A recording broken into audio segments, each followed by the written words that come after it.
Hey, what is up, guys? Couch Potato Mike here, back in the book club for the next chapter of Gabriel's Inferno. Before I start reading, I'd like to remind you to subscribe if you hadn't. Hit the bell icon so you know when these are coming out.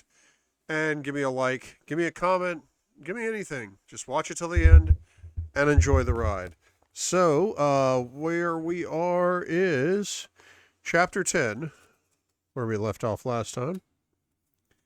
And without further ado, Gabriel's Inferno by Sylvain Reynard.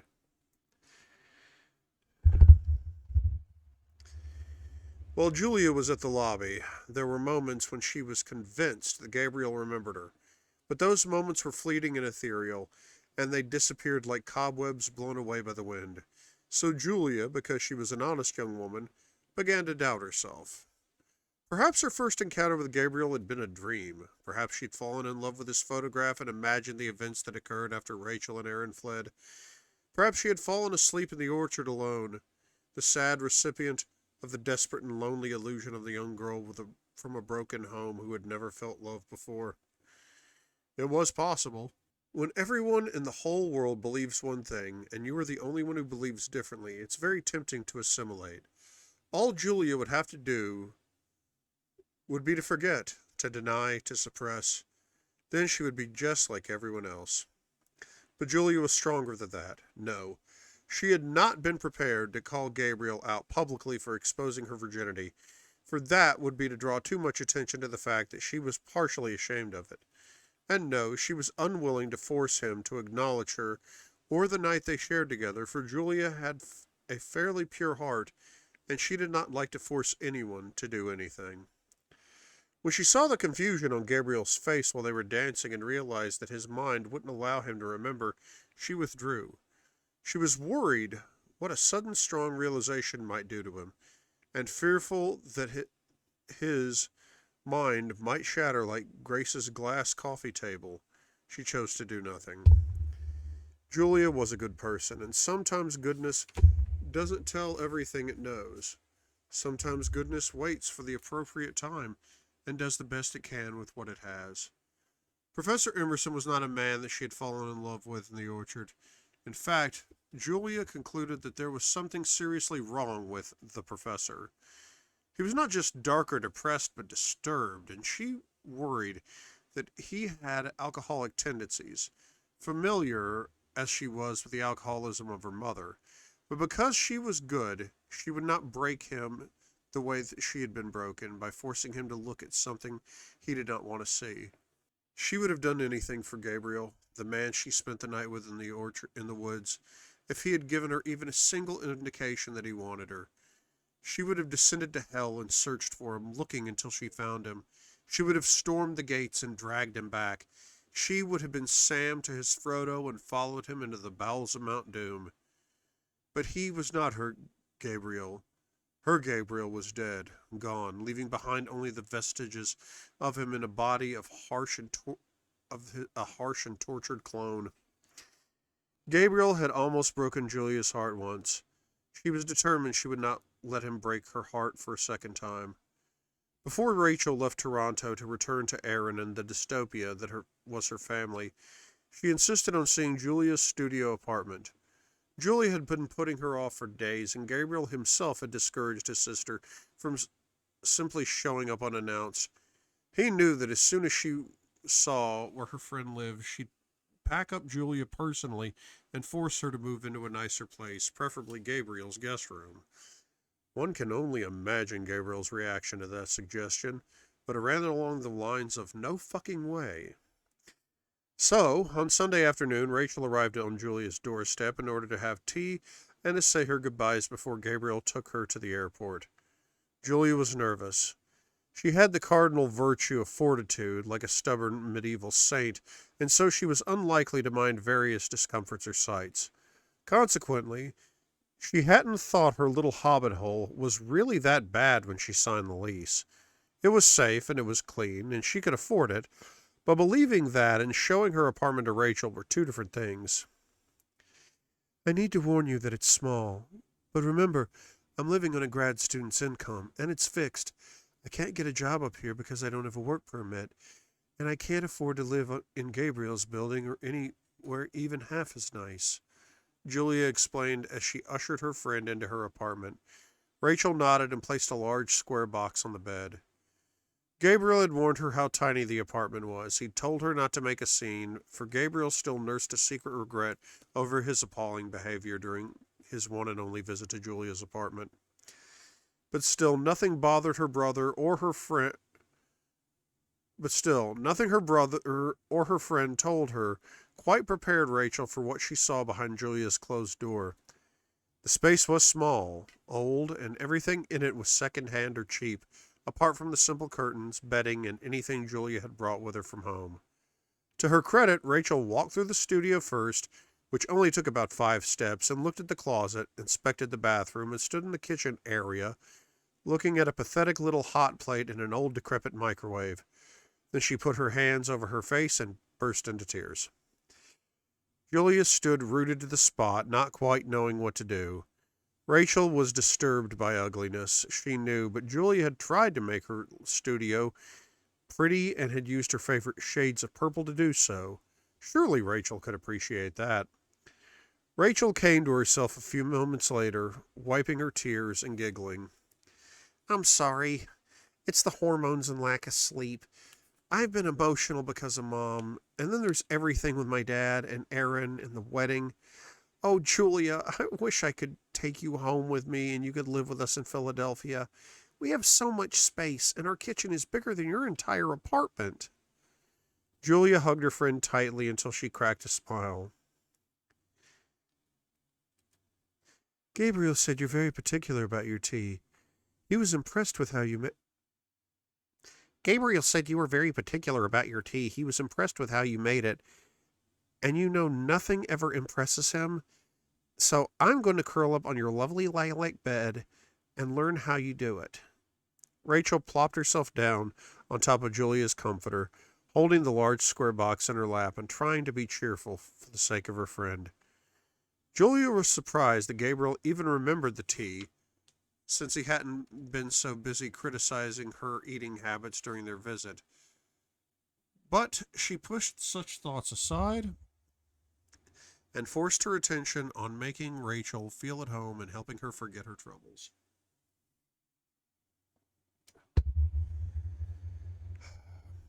Soon they were both perched on her bed, holding their china teacups and nibbling on chocolate truffles that Julia had purchased as a celebratory treat with part of her emergency fund.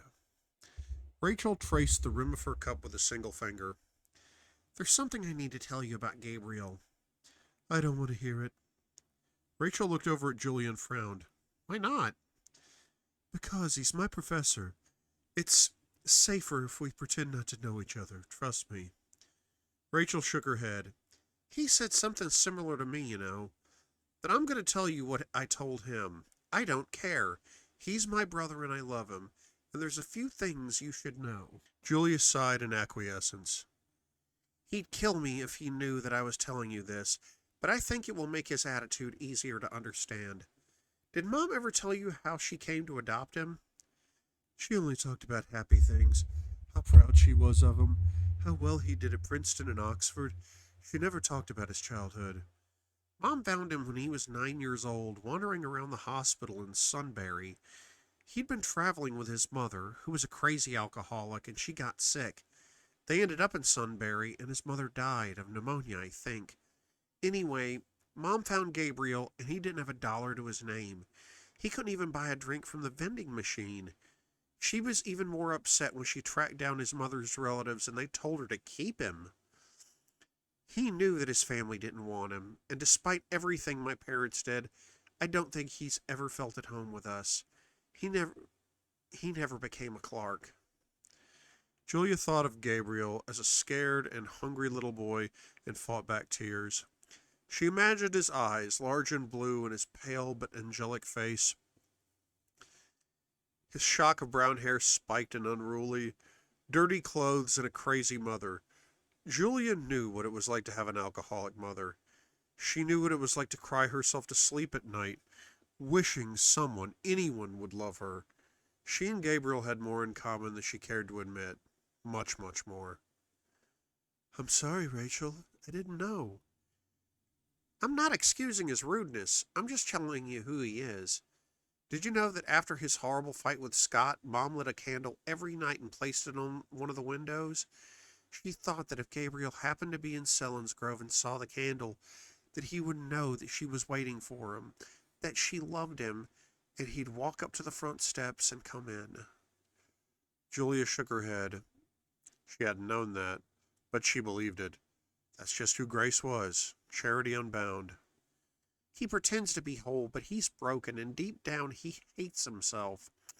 I told him to treat you nicely, so I think his behavior will improve. Let me know if it doesn't, and I'll deal with him. Julia snorted. He ignores me mostly. I'm a lowly grad student, and he doesn't let me forget it. I find that difficult to believe. I doubt very much that he would stare so intensely at a lowly grad student. Julia busied herself with her chocolate. He stares at me? She was trying very hard to sound relaxed, but her voice sounded unnatural, shaky even. He stares at you all the time. Haven't you noticed? I caught him looking at you over dinner the other night when we were at the club. And when we were at the club. Every time you took a drink, actually. And when I winked at him, he scowled. Rachel looked at her friend thoughtfully. I see the two of you together, and I feel like I'm missing something. He knew that I was going shopping this week, and he not only encouraged me, he gave me money. So, that's nice. That's what big brothers are for. What did you buy? The money was for you, not me. Julia frowned and turned sideways on the bed, cross-legged, so that she could face her friend. Why the hell would he do that? You tell me. Rachel cocked her head to one side. I don't know. He's been so rude to me since I got here. Well, he gave me some money and told me to buy you a gift.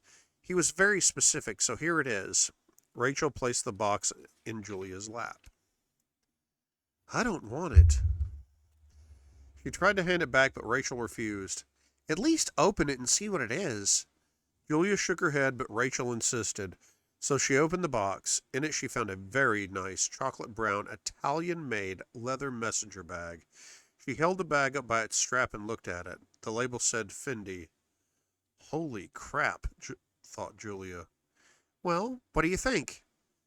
I don't know, she stammered, staring at the beautiful and classic bag in astonishment.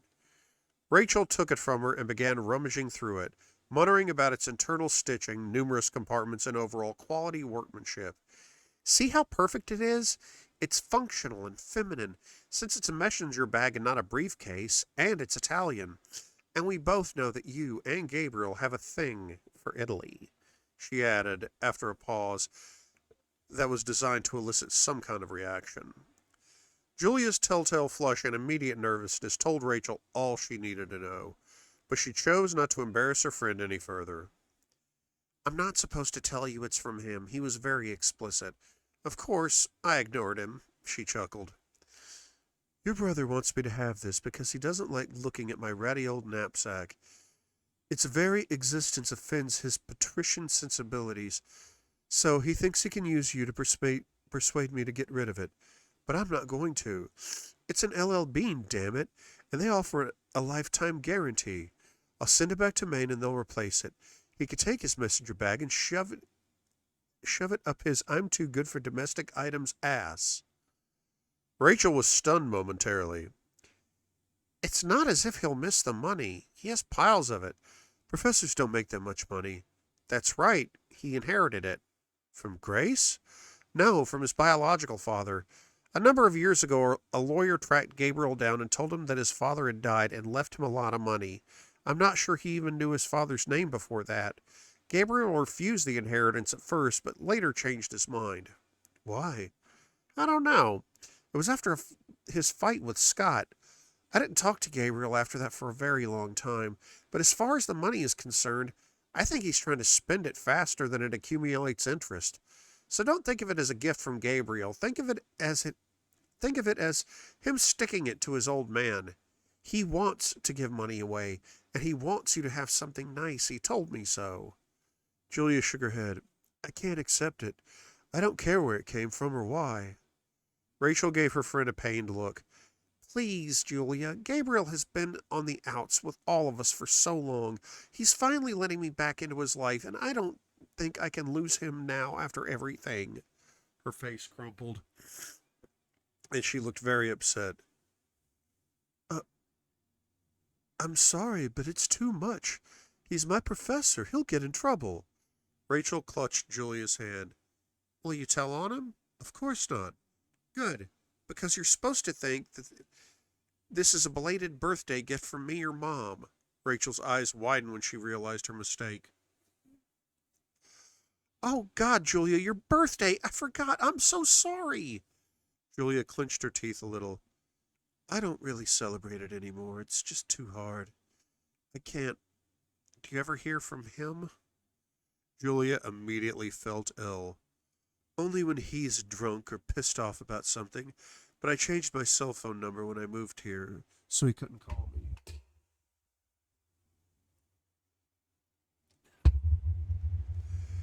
Bastard, said Rachel.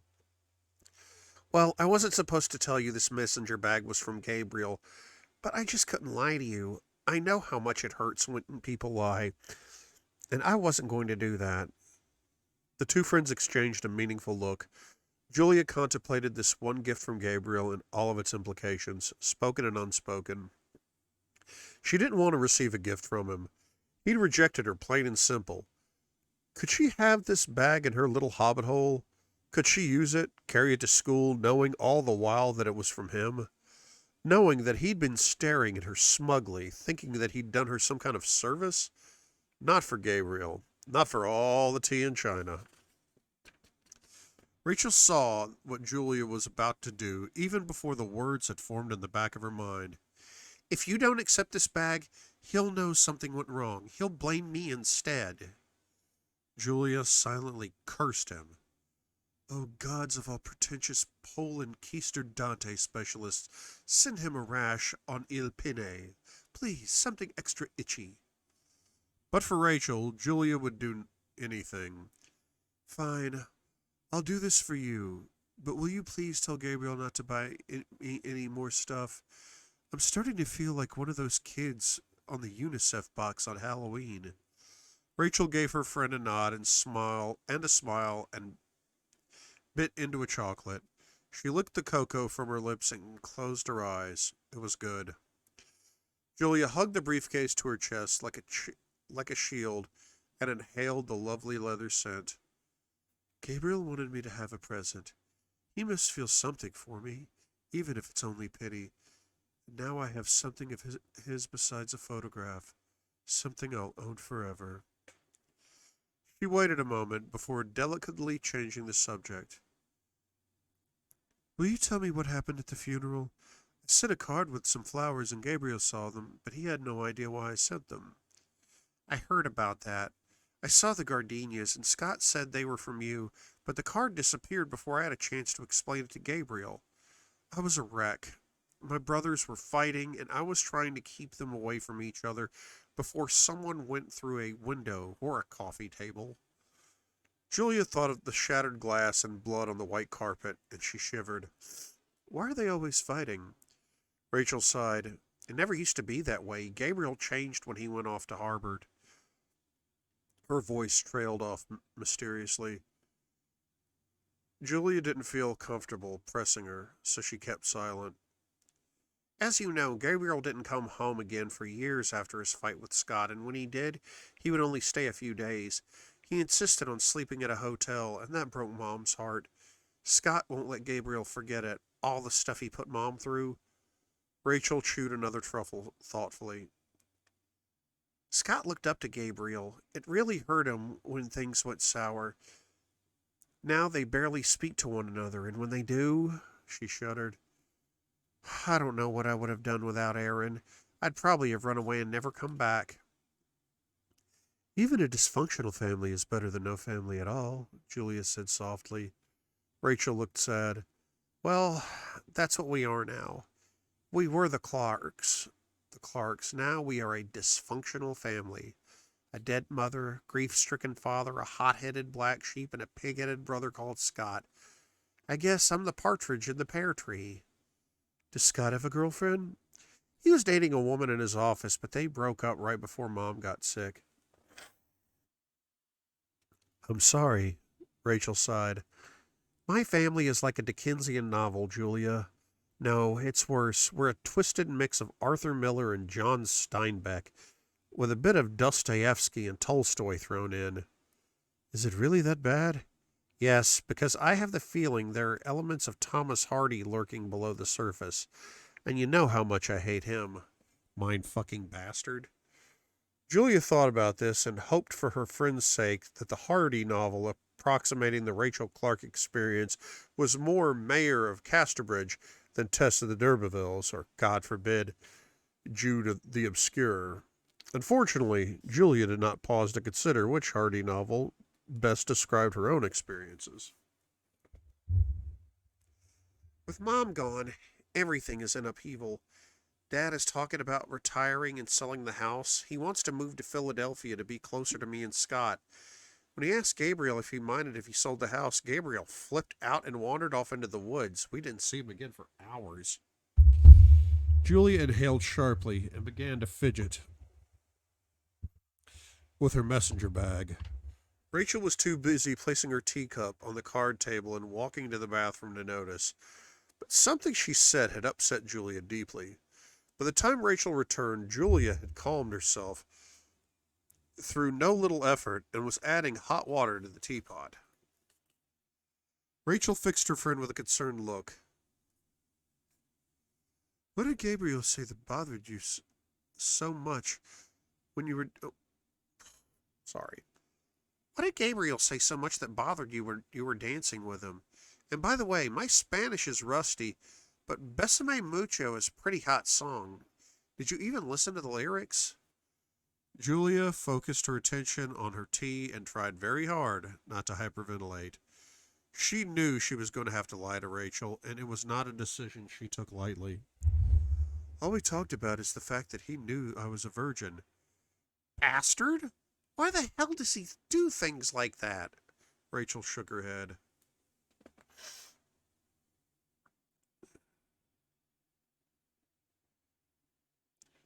You just wait. I'll get him. He has these photos in his bedroom, and I'm going to... Don't bother. It's true. Why should I try to hide it? She bit her lip. I just can't figure out how he knew. It's not as if I bring it up in polite conversation. Good afternoon, Professor Emerson. My name is Miss Mitchell, and I'm a virgin from Selinsgrove, Pennsylvania. Pleased to meet you.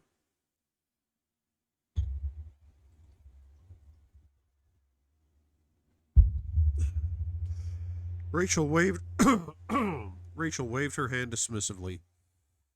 Think about it. He's never been exactly in want of female companionship. I'm sure you seem different to him. You're probably the only girl at the club, apart from me, who wasn't in heat. Julia looked disgusted, and rightly so, but didn't comment. When you came off the dance floor, you looked as if you'd seen a ghost, like how I imagine you would have looked that night you saw sit. Please, Rachel, don't. I can't talk about that night. I can't even think about it. I could run him over with my car if he wait, shit. I could run him over with my car for what he did to you. I still might do it. See you in Philadelphia. Give me his address. Please, Julia begged, hugging her arms protectively across her chest. Rachel pulled her friend into a warm embrace. Don't you worry. You're going to be happy someday. You're going to fall in love with a beautiful boy, and he's going to love you back so much that it'll hurt. And you're going to get married, and you're going to have a baby girl, and live happily ever after. In New England, I think. At least that's the story I'd write for you if I could. I hope your story comes true. I'd like to believe something like that is possible, even for me. Otherwise, I just don't know. Rachel smiled. You, of all people, deserve a happy ending. Despite everything that happened to you, you aren't bitter, you aren't cold. You've just retreated a little and been shy, and that's okay.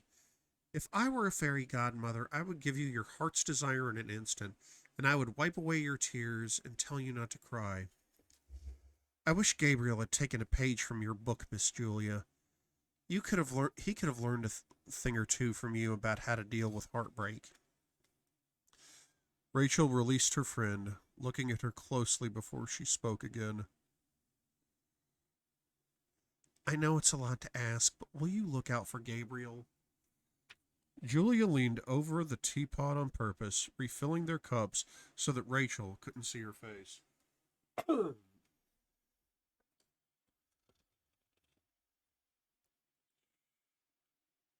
Gabriel has nothing but contempt for me.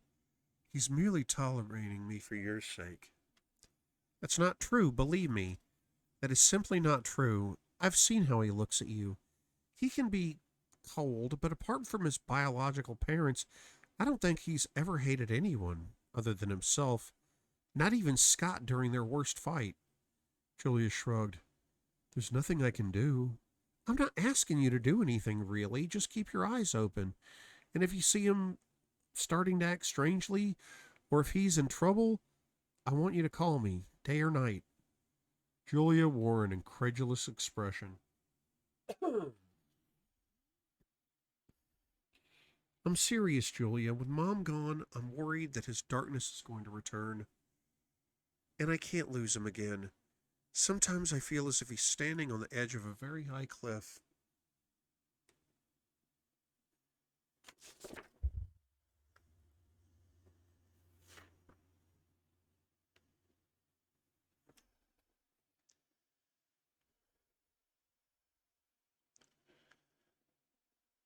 You probably think I'm going to edit this down for all these pauses, but I'm not.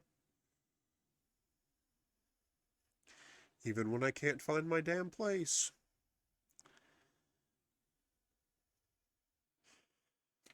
And I can't lose him again. Sometimes I feel as if he's standing on the edge of a very high cliff, and the slightest movement, the slightest breath of wind will push him over the edge. I can't let that happen. Julia's eyebrows knitted together, and she nodded. All I can do, I will do. Rachel closed her eyes and exhaled. I feel so much better knowing that you're around. You can be his guardian angel. She laughed softly. Maybe some of your good luck will rub off on him. I've nothing but bad luck, and you, of all people, should know that. You met Paul. He sounds nice. Julia smiled. Rachel was pleased by her friend's smile. Rachel was pleased by her friend's smile, too. Paul doesn't seem to be the type who'd mind if you were a, not that there's anything wrong with that. Julia laughed. You could say it, Rachel. It's not a curse word. And no, I don't think Paul would mind that I'm a virgin. But we don't talk about such things. Shortly thereafter, Rachel hugged Julia goodbye and climbed into a cab so that she could return to her brother's apartment. When I'm finally working through the monumental pile of issues that I have to deal with, I'm planning a wedding, and I'm expecting you to be my maid of honor. Julia felt tears form at the corners of her eyes. Of course, just name the date and I'll help you plan it too if you need some help. Rachel blew her a kiss out of the open window. I was dreading this trip, but I'm so happy I came. At least two broken pieces of my life are coming back together. And if Gabriel gives you any shit at all, you call me and I'll hop on a plane.